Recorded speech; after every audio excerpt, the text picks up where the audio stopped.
Real Life, Real Faith is pleased to be joining you here tonight at The Wealth of the Wicked, a stage play written by none other than Essex Branch. We are here to support him tonight and to review his stage play. So make sure that you take a look at our website, realliferealfaithmagazine.com, where we leave the review for you about tonight's broadcast, The Wealth of the Wicked with Essex Branch. Back in a moment on Real Life, Real Faith.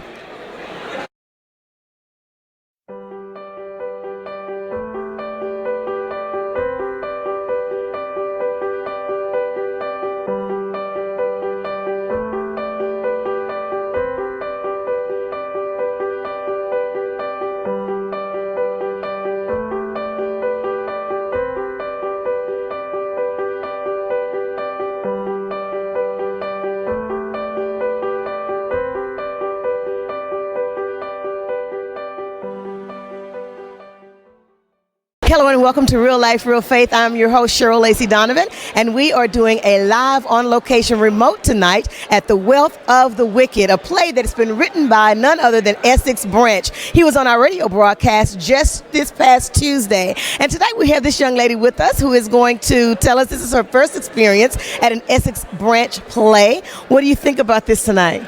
It's amazing. From the time I entered, I felt like the atmosphere, it was very settling, very welcome, very inviting. So I'm very excited, and I have a spirit of expectation and at this play that it will do an amazing job tonight.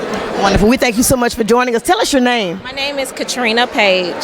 Katrina Page is joining us here tonight at Real Life, Real Faith with Cheryl, Lacey, Donovan at The Wealth of the Wicked, stage play written by Essex Branch. We'll be back in just a moment.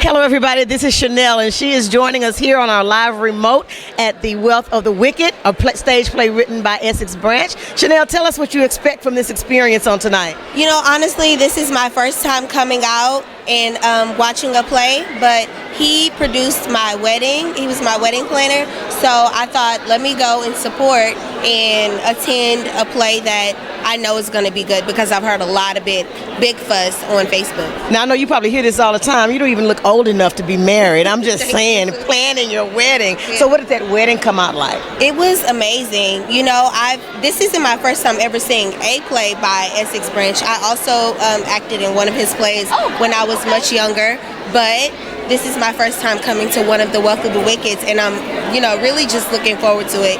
But yeah, my wedding came out to be really, really great. Wonderful. It was amazing. Wonderful. So now you say that you had some acting experience as well with Essex Branch. What was that like for you? I was 13 or so it was very fun. It was always on point, and it was the greatest play ever. I could just say so because I was in it.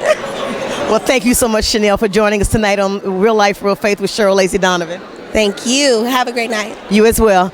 We'll be back in just a minute. Real Life, Real Faith with Cheryl, Lacey, Donovan. Are you there, God? It's me, Cheryl. Life Lessons for the Virtuous Woman is a book that I've written that gives you some pearls of wisdom that I've learned over my lifetime. It's great to have passion. It's great to have purpose. But if you don't have a plan, everything else is going to fail. If you're looking for validation by comparing yourself to others, then you're setting yourself up for failure. You don't know what kind of hell they had to go through to get where they are.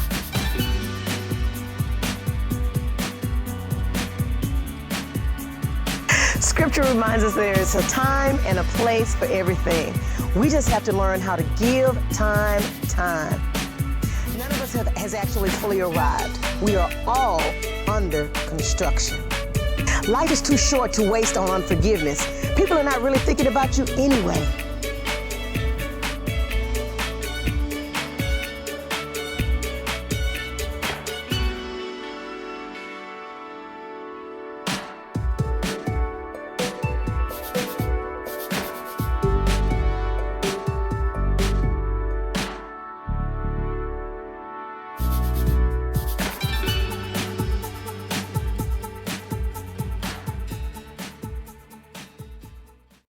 Real Life, Real Faith is pleased to welcome Charles Lovings here with us tonight at The Wealth of the Wicked, a stage play written by Essex Branch. Charles, what are your expectations tonight?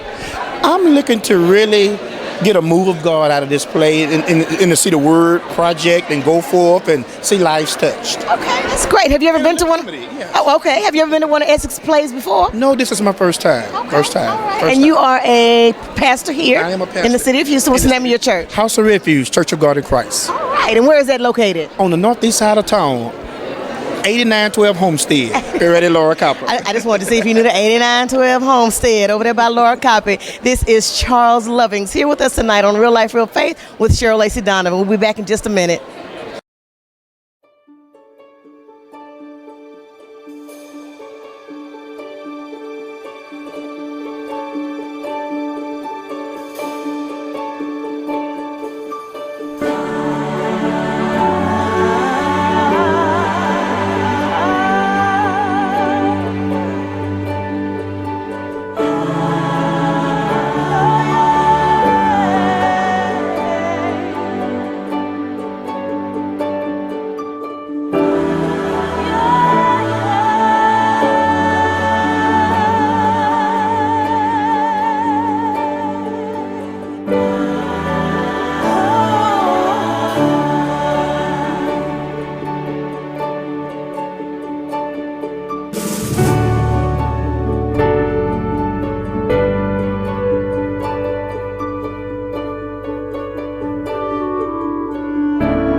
We're here live at The Wealth of the Wicked. It's a play written by Essex Branch. I believe it's the fourth one and maybe the final one in his series on The Wealth of the Wicked. And we just want to pan the room to let you see how many wonderful people have come out to support Essex in his efforts on tonight. It is truly amazing to see all of these people here to support a local talent as we are getting ready to enter into the play right now.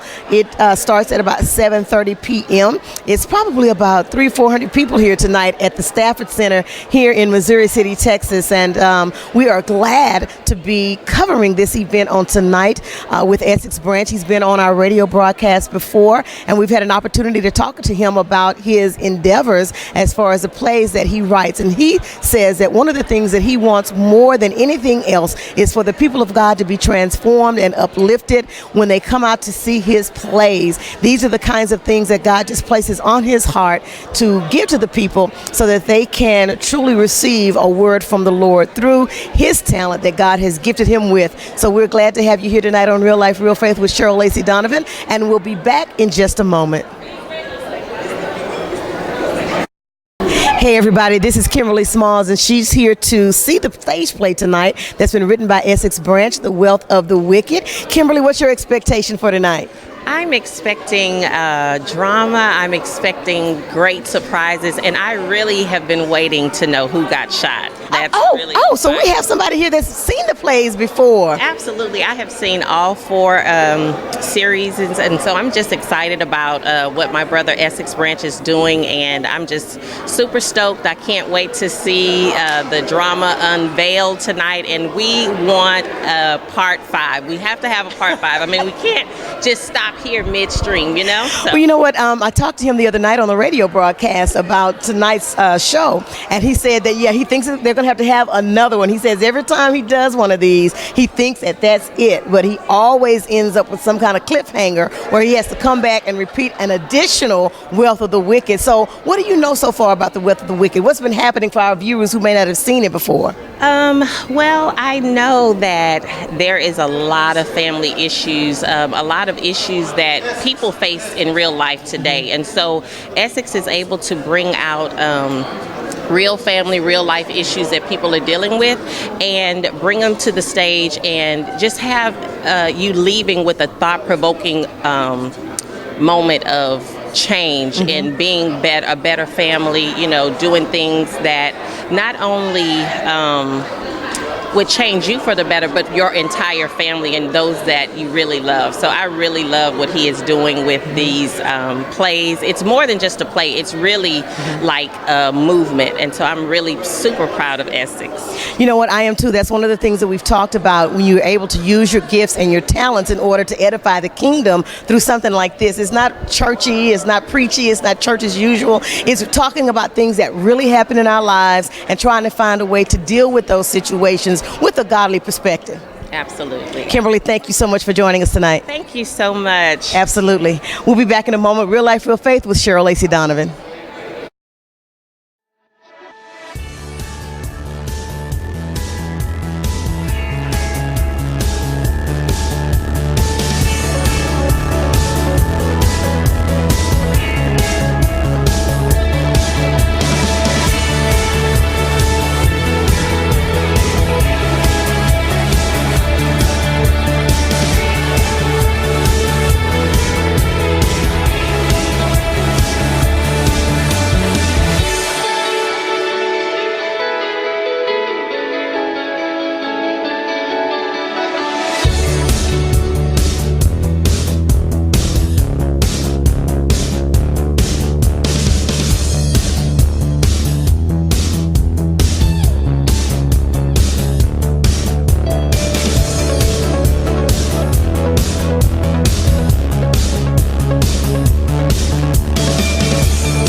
We're here with Shanika Grant, one of the cast members of The Wealth of the Wicked. Shanika, thank you for joining us here tonight. Welcome. Tell us a little bit about your character in the play. My character was Vivian. I'm the mother of Raquel, and as everyone can see, I'm a firecracker. Yeah. Vivian wasn't nothing to play with. Vivian has some issues that, that generational curse that we talk about. So it kind of, the issues that I've dealt with in life have gone on to my daughter.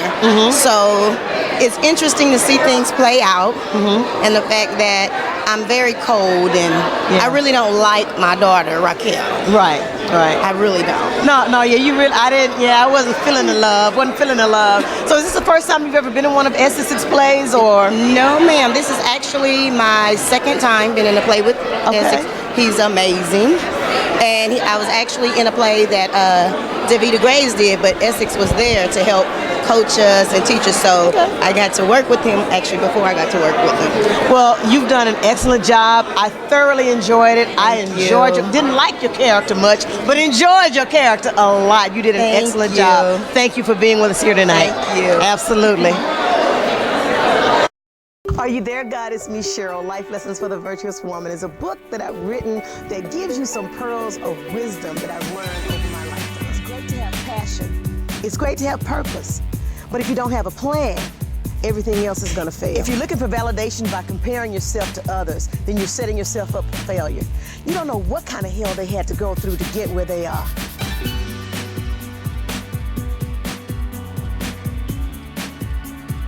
Scripture reminds us there is a time and a place for everything. We just have to learn how to give time. None of us has actually fully arrived. We are all under construction. Life is too short to waste on unforgiveness. People are not really thinking about you anyway.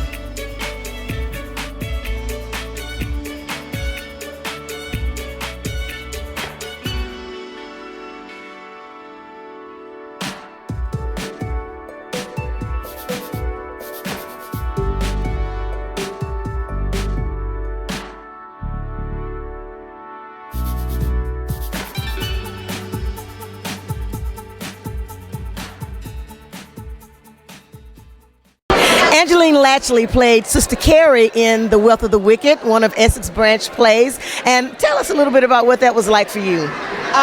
It was really interesting for me because I grew up in the church. Okay. So I'm used to seeing the church mothers that looking at you when your skirt is a little bit too short. I want to know why you wearing that and the gossiping, but at the same time, the heart of the character is to spread the love of Jesus and to love on people. And even though she's human, the heart of who she really is to see people saved. So now, is this your first play, or is it something that you do pretty regularly? No, I've been with Essex for probably 10, 15 years. Oh, wow. We've been together for a long time, so definitely not my first rodeo. Okay, all right. Well, I tell you what, your character was very, very indicative of the sisters that we see in the church, the mothers in the church. Yes. You played it really well. I was Thank you know what, either she knows about something about that, or she is that one of the two. I don't know which one. But you did a little bit of both. A little bit of both, I get that. So how long have you been acting? Probably 10 years or so. Okay. And most of it has been within the church. Okay. A lot of it has been with Essex, and I just enjoy doing it. I love the ministry side. Okay. So even though it's acting, for me, it's ministry. Okay. And you know, Essex did tell me once before when I interviewed him that for him it's the transformation that he has an opportunity to see in the people that come to see his plays. Absolutely. Well, Angeline, thank you so much for joining us here tonight. Thank you. Thank you. Absolutely. Back in a minute. Real Life, Real Faith with Cheryl, Lacey, Donovan. This is Aaron. He played Dr. Paul in The Wealth of the Wicked on Tonight, a play by Essex Branch. And I tell you what, he was some comic relief for us because some of those situations were getting pretty deep. How has this been for you? It is really good. I mean, this is the first time that I came over here. I'll be acting in Mexico, actually. Okay. But this is the first time here in Houston. They invited me to do this. So this one, it was perfect for me. It was amazing. Oh, wow. Reality. And I mean, just be happy, to be over here. You know what? This is great. For this to be your first time, how do you like Houston so far? Really good. It's really amazing. I love these people. These people is like my family. Oh, that's Yeah, great. honestly. That's great. So you this think is you'll be amazing. acting more with Essex in the future? Of course. I mean, that's what I heard. I mean, they give me, like acting more. I mean, I'm agree. I'm ready. Tell us a little bit about your character. My character, well, this is a person, a person who's be rich with his wife, and actually we're trying to be, the best people and actually the best wedding. So we married really good, but we have a lot of friends. There are like some problems, and on my character, it was just try to help somebody that got shot. All right, and I'm only the person to know who was. Right, right. But it was kind of hard. It was part of my friends, so it was really, really, really, really hard. But And you know what? That was one of the shockers because we really didn't know who it was that had gotten shot until well into the play. Yes. But I loved your character. It was great. Thank you so much. I hope for you like interviewing it, with us and tonight. We'll see you soon. All right. Absolutely. Thank you Thanks so much. a lot. All Take right. care. Yeah.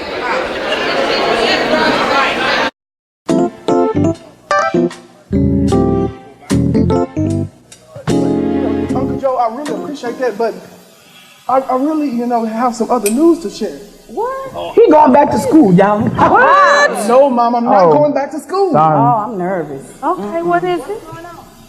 Well, everybody knows that Raquel and I have really been dating a long time. Oh, right? she pregnant. Yeah. She having a baby. She's not pregnant. She been having my baby. Baby. Anyway, I love Raquel, and Raquel really loves me. You know, the reason why I'm so late getting here is because Raquel and I were just together, and I asked her to marry me. What? Oh, Gregory, that is a wonderful idea, babe. Come on, talk to me, baby. You know I don't like to see my baby looking down. Oh, okay, Malcolm. You know what? You're really sweet, but listen, we can't do this. We can't do what? This. I mean, you touching me and calling me baby. I mean, we gotta be careful because I'm a married woman. Oh, so what about your husband when you snuck out of the bed at 2 o'clock in the morning and you came into mine and we made passionate love until 6 in the morning? You surely didn't have a problem with me calling you baby then, did you? Malcolm, that was different and you know it. How in the hell is that different, woman? Explain it. Malcolm, it's just different. I can't explain it. It's just different. No, I need you to explain why we have to be careful, because you're the married one. You lied to your husband and you got me in his house. And you snuck out of your wonderful lawyer husband's bed, the man that gives you everything you want. And you come and be with me for hours. Explain it! So much is going on, and you know, one, I stay so busy, these cases, and I don't know what's gotten into Raquel. You know, she called me the other day and told me I had put my mother out. What? Yeah, man. Oh, man. She done lost her mind. You know, she going on and on. She even threatened me. What did I do so wrong? Okay, mother, the thing is, I tried. I tried my best. But you can't come to this $9 million home and clip your toenails on a $5,000, you know, tape. That wasn't me. Oh my God. You become an embarrassment. Simone, listen, how long has this been going on?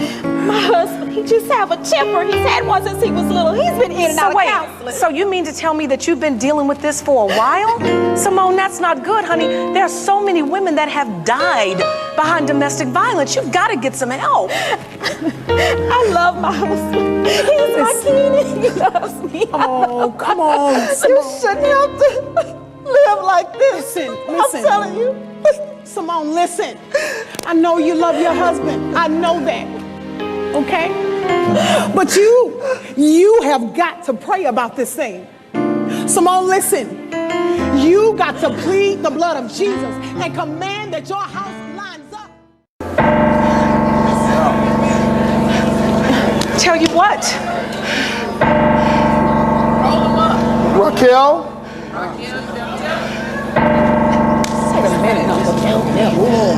I need you to tell me.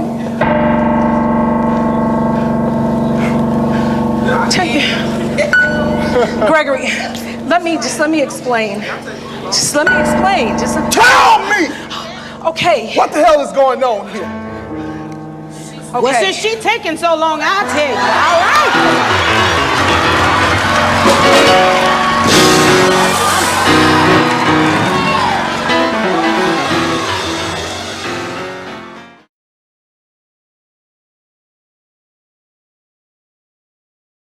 Tawana Williams was Linda in Essex Branch's The Wealth of the Wicked. What was that experience like for you? You were a great character, by the way. I loved your character. Well, what was it like for you? It was an experience, you know, having to get myself out of myself and get into character and understand that these are some things that we all experience, even including myself. So you have to understand that we're out to minister to somebody else, but at the same time, you may be ministering to your own self. So what is it like for you to be able to minister to people through theater? It feels good because it's like we pray about it and we try to help people, and we never realize that you can help people by doing a play like this, and it really touches somebody, and hopefully that tonight, something that I said or everybody said can help somebody along the way. Well, you know, the word tells you that your gift will make room for you. And I really believe that that's what's happening with these plays because, you know, sometimes people don't want to pick up a Bible. Some people may not ever go to church. But when they see you guys acting in these plays like this, it can still make some transformation in their lives. Yes, I hope we did. Well, thank you so much for joining me. Thank you. Absolutely. Good night. Good night. Back in a minute, Real Life, Real Faith with Cheryl Lacey Donovan.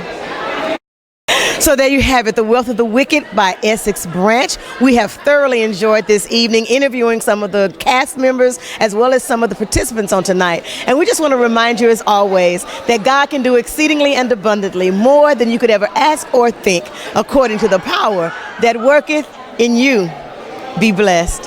Hello and welcome to Real Life, Real Faith. I am Cheryl Lacey Donovan, and as always, I have my sister girls here with me, Shamarian Bradley, Danica Carruthers, and Miss Misty Early. And we are so thrilled that you are joining us here today. So what we wanted to talk about is bullying. Now, that is a real hot topic these days. And I remember having a conversation with somebody one time that said, well, they just need to get over it. They bullied when we were growing up. So, you know, why are these people now wanting to kill people, shoot people, and all of that? We had a fist fight, did it over with, and we were done. But I'm like, you just don't understand the scars that come with bullying. You don't understand the ramifications of what can happen in the future with someone that's been bullied because you're not walking in their shoes. It's not you. And then the other thing I wanted to throw out there is this. What I have found is that the people that do the bullying do so because there is something innately wrong with them. Usually they don't have control at home or whatever the case may be. But when you're a kid, you ain't worried about all that. All you know is that it doesn't feel good. So I wanted to get you guys' thoughts on the whole bullying thing and what that looks like. Well, you know, it's funny, we're talking about this today because I did a parent coaching session yesterday, and one of the mothers was saying that her 9-year-old is very angry.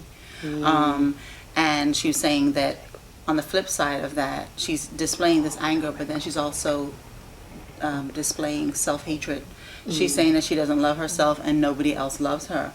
And God gave me the opportunity to speak with this mother afterwards because she came up to me and I had an opportunity to speak to her daughter. And I said to her daughter, I said, tell me one thing that you really don't like about your mom that she does. And she says, I don't like that she yells at me. And I think this is what parents don't understand because children emulate what they see. They're seeing it somewhere. So a lot of times in the homes, they're being yelled at, they're being bullied, they're being hit, you know, and so they're angry. And of course they can't lash out in the home because they're going to be hit and they're going to be disciplined in the home. So they need an outlet and they go into the schools and they bully. So like you said, it's something that's happening on the inside of them. And then also the children who are being bullied, these are children who don't feel good about themselves. And so what you put out into the world or give to the world gives back to you. And that's a lot of what's going on. Yeah. So, you know, I know firsthand about some bullying. I experienced it as a child. And it could have, well, let me say this.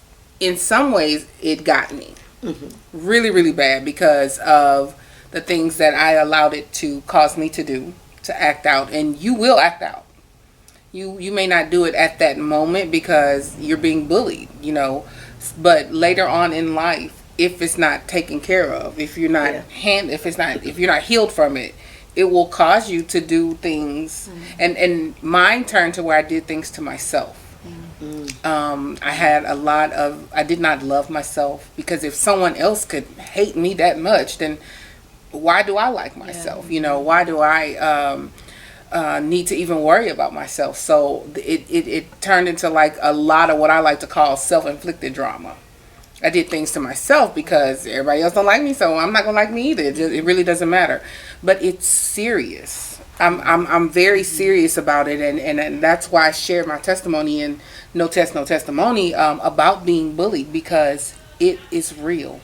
It is real, and children suffer from it more than we realize. You know, back in the day, it happened and you didn't really hear about it that much. Right. But now people have started to speak out about it, and I knew we were going to talk about bullying today, so I looked up a few things, and these are the things that bullying causes. Depression, yes, I had it. Anxiety, increased sadness and loneliness, changes in sleeping and eating patterns. Wow. You can see the changes, health problems, decreased academic achievement, all these things I can tell you firsthand that I experienced. I didn't care about school.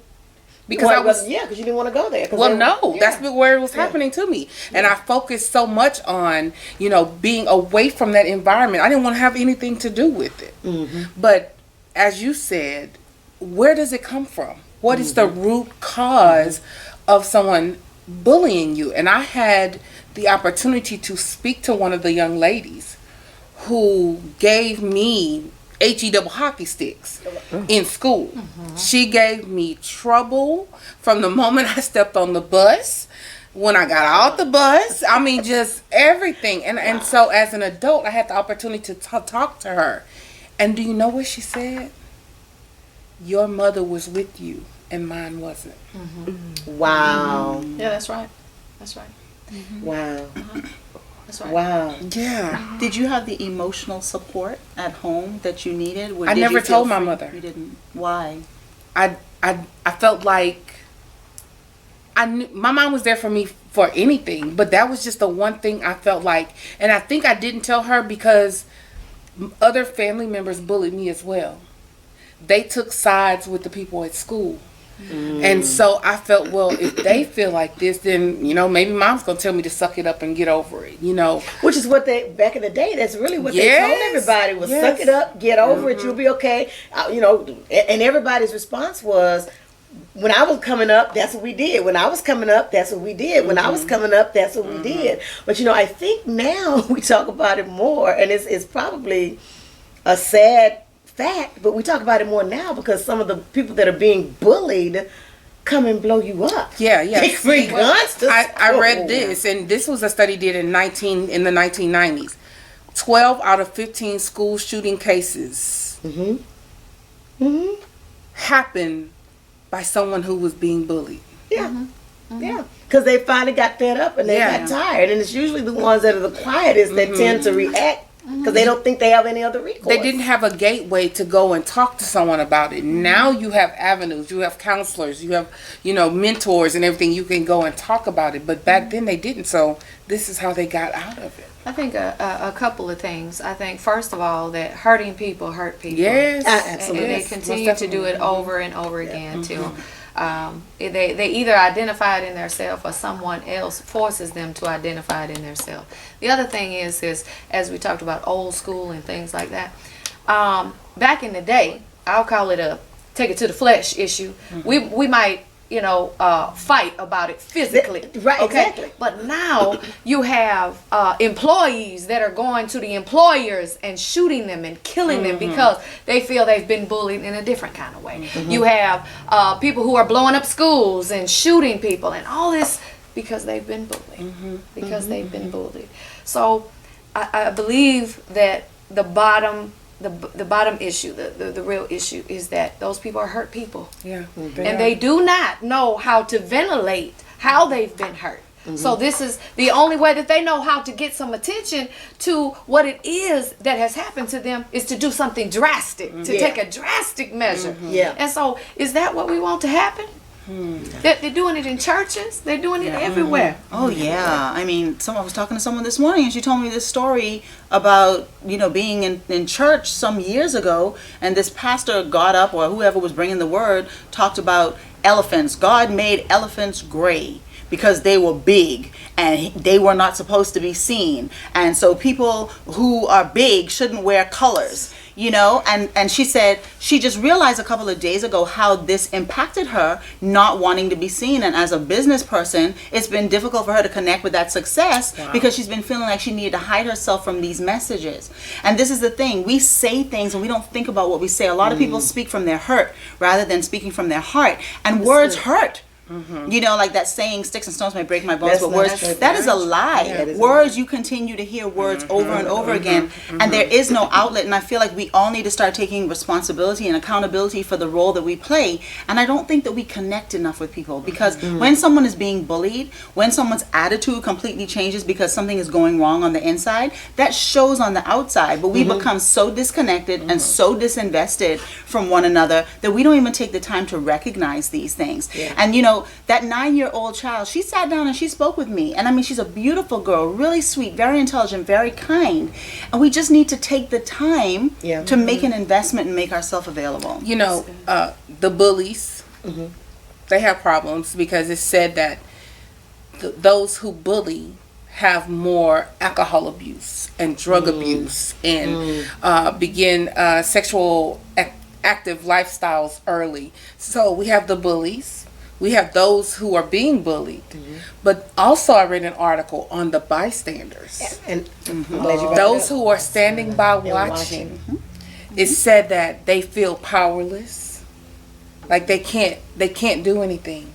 They can't help. They have problems with low self-esteem because they're sitting there telling themselves, well, why am I not good enough to step up and help someone else? So it causes a whole mess of trouble. You know who another, I didn't mean to cut you off, another bystander is our teachers in our schools. You just get ready to say that, Misty. They can't reach out and touch you because we've taken discipline out of the school. Yes. They can't pray it out because they've taken the word and the Bible out of the school. So what is it that you do as a teacher? I have seen countless videos on YouTube, Facebook, and everything where the whole class is out of control, and you got about 3 of them that are running the show, and it ain't the teacher. It ain't the teacher. Well, the teacher can't hug them either, because then that's a sexual thing. They see it. It's like this is disconnection. It's a disconnection. I don't know where the happy medium is, but something has to be done. Well, and also it starts at home. Yeah, absolutely. The parents, you can see when your child is a bully. Stop trying to act like you don't see but then also with the ones that are being bullied, why you don't tell it? You exactly. tell it. Yes, but you know what? When you said that though, I thought to myself, I said, I probably wouldn't have told my mama, because she probably would have went up there and hurt somebody. She might have gone and bullied the bully. I don't know. And I thought about that. I said, for me, if I had been on the end of bullying, I think that my first thought would have been that I didn't want my mother to come up to the school and hurt anybody. Well, and I think, when I was writing, I was asking myself that question, why didn't you say something? Yeah. Why didn't you say something? But I think that because it was coming from so many different avenues. Right. And because, I dealt with it from young, so my self-esteem was already low. So I'm just like, I'm just going to let it happen. Right. Oh, but baby, when I found out that this does not have to be. So I'm telling you, whoever you are, you don't have to stay that way. You don't have to remain in this, because I'm a living witness that you can come out of it, and you can come out of it on top. You don't have to resort to violence or to drug use or alcohol use. Yeah, I may have done some of it, but I came out of it. Yeah. It doesn't have to be that way. While we're talking about it, one of the things that we did mention was that some of them resort to gun violence. Yes. And that's another hot topic right now, is a gun violence. And I was too scared of my mama to deal with guns. So. Yeah, but I mean, I don't know that these people they may have been too, but they figured out a way to get them to do what they needed to do. So it begs the question, especially here in Texas with this open carry thing. I mean, I know people carry them already, but I mean, they're kind of hitting it. To me, what I think, if I'm walking around with one holstered on my hip, it's different than having one in my glove compartment or somewhere else where it's concealed, because on my hip, I might not think twice about pulling it out when you upset me. Well, the other thing with that too, Cheryl, is we were in the grocery store the other day, me and my husband, and a man had his on his hip. You got an open carry, you can do it now, okay?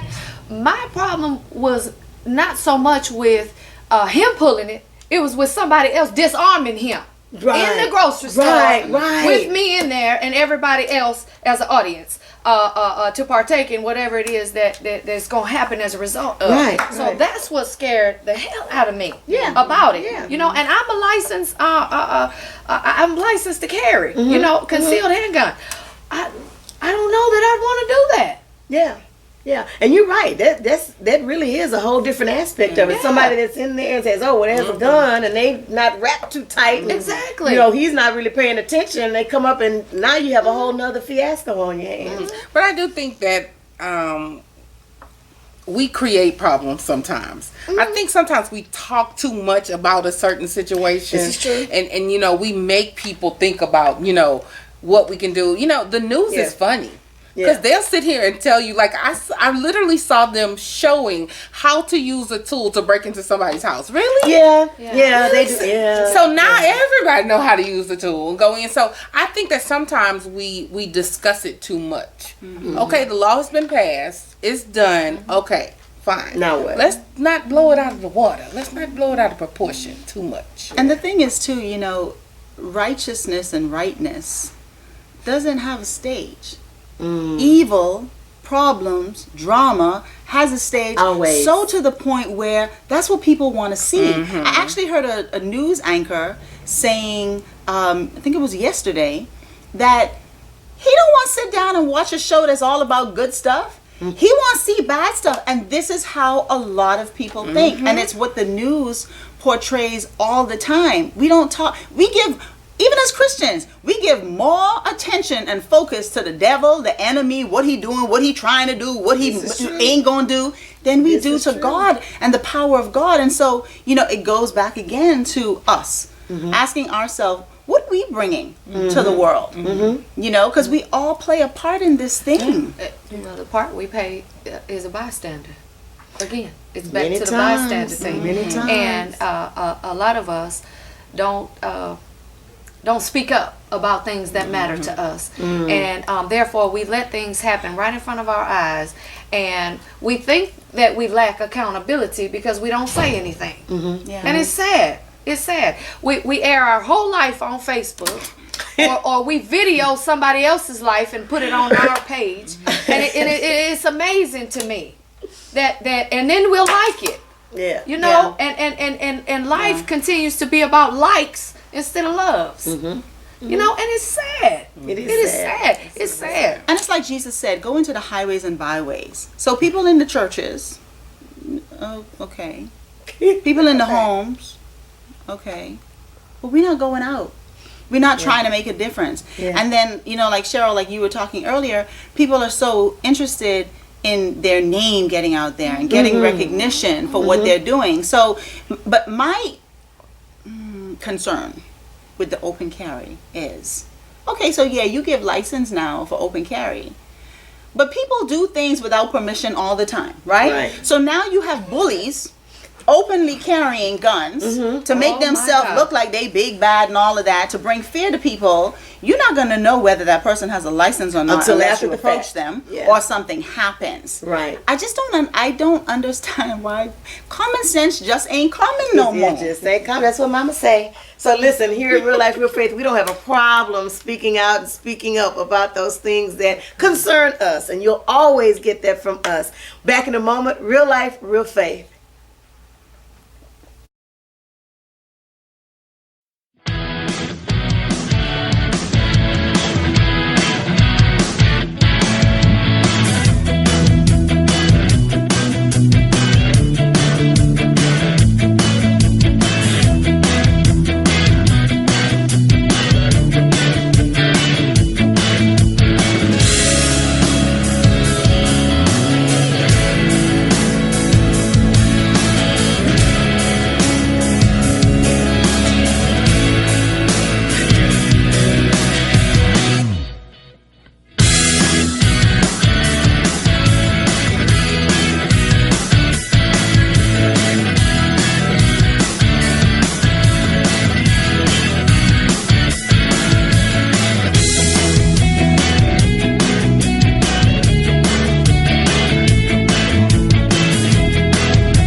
Are you there, God? It's me, Cheryl. Life Lessons for the Virtuous Woman is a book that I've written that gives you some pearls of wisdom that I've learned over my lifetime. It's great to have passion. It's great to have purpose. But if you don't have a plan, everything else is gonna fail. If you're looking for validation by comparing yourself to others, then you're setting yourself up for failure. You don't know what kind of hell they had to go through to get where they are.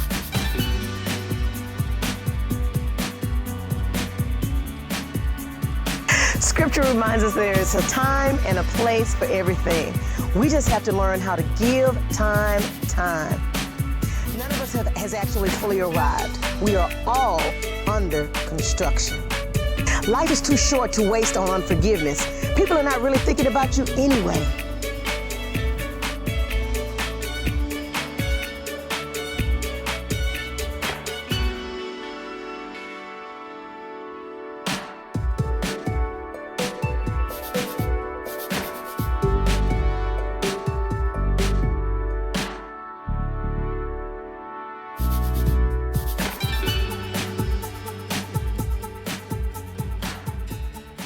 We want to thank you for joining us here today at Real Life, Real Faith with Cheryl, Lacey, Donovan. And as always, we want to remind you that God can do exceedingly and abundantly more than you could ever ask or think, according to the power that worketh in you. Be blessed.